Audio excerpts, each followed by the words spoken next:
ए जी सुना तनी का हो? बड़ी गर्मी लागता। गर्मी के दिन बाटे तनी जाई ना माजा लेके आए पिए का मन करता।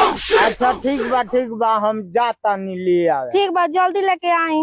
नहीं सारुण के यहाँ कुछ तो गड़बड़ है। कोई ना कोई गड़बड़।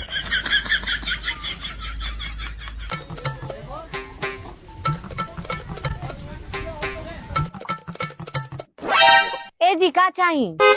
ए भौजी बोली। तू माजा दे लू हम माजा देनी थोड़ी माजा बेचेनी। बेचनी हाँ तो तन देबू एक बाल्टी। बाल्टी में माजा दियाला? हाँ बाल्टी में माजा ना दियाला। ई कहाँ से बकलोल चपाटा गई? ए जी माजा बाल्टी में ना बोतल में बेचेनी। अच्छा बोतल में बेचेलू। हाँ को किलो बेचेलू? अरे वो किलो से ना बेचाला, बोतल में बेचाला। बोतल में को किलो बेचेलू? बोतल में किलो से ना बेचाला, लीटर से बेचाला।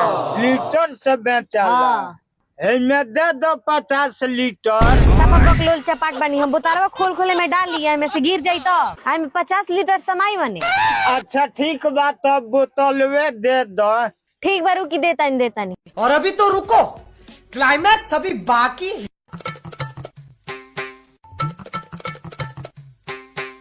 अखली अरे बाप रे बाप, ई तो बड़ी ठंडा बा। ई तो हमार जवानिया ठंडा कर दी। मुंह देखे रही कहाँ से बकलोल ग्राहक गइल बा। भाग यहाँ से।